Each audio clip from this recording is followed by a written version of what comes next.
Ce genre de spectacle, on peut le dire, le niveau français aujourd'hui est bien au-dessus de tout ce qu'on vient de voir. Oui, effectivement, ça a bien évolué. Donc Akos Cordialesi qui prend provisoirement la tête de cette finale. Et à présent, Giuseppe Napoleone, le représentant l'Italie. Italien qui avait terminé 4e du championnat d'Italie d'aérobic.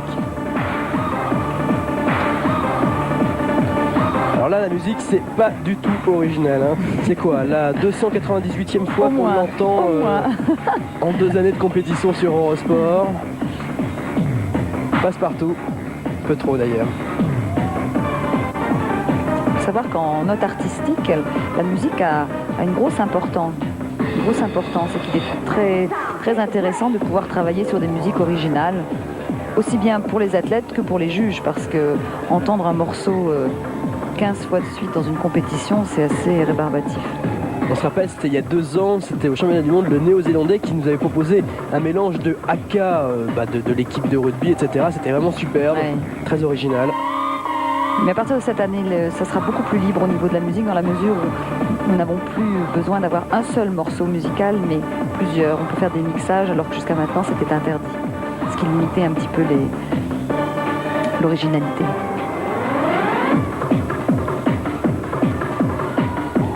On n'a pas une tenue très saillante. Hein.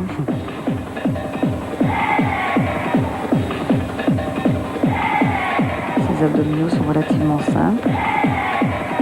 Voilà, c'est vrai que la compétition tend vers ça quand même. Hein. C'est vrai qu'à un moment donné, sur les figures imposées, on tentait de montrer des choses un petit peu particulières. Et puis sont arrivés ces Brésiliens justement au championnat du monde cette année et qui nous ont fait des figures imposées tout à fait simples, classiques. On ne prenait pas de risques. En revanche, sur tout ce qui était autour, là on montrait ce qu'on savait faire. Voilà. Il faut savoir effectivement que les points de pénalité ne sont mis que sur les éléments imposés et qu'il est donc un petit peu risqué de prendre trop de risques justement sur ces éléments imposés pour risquer une pénalité. Autant faire des éléments imposés très simples et montrer sa force et sa souplesse sur le reste de la routine plutôt que sur ces imposés. Voilà la fin de la démonstration de Giuseppe Napoleone représentant l'Italie.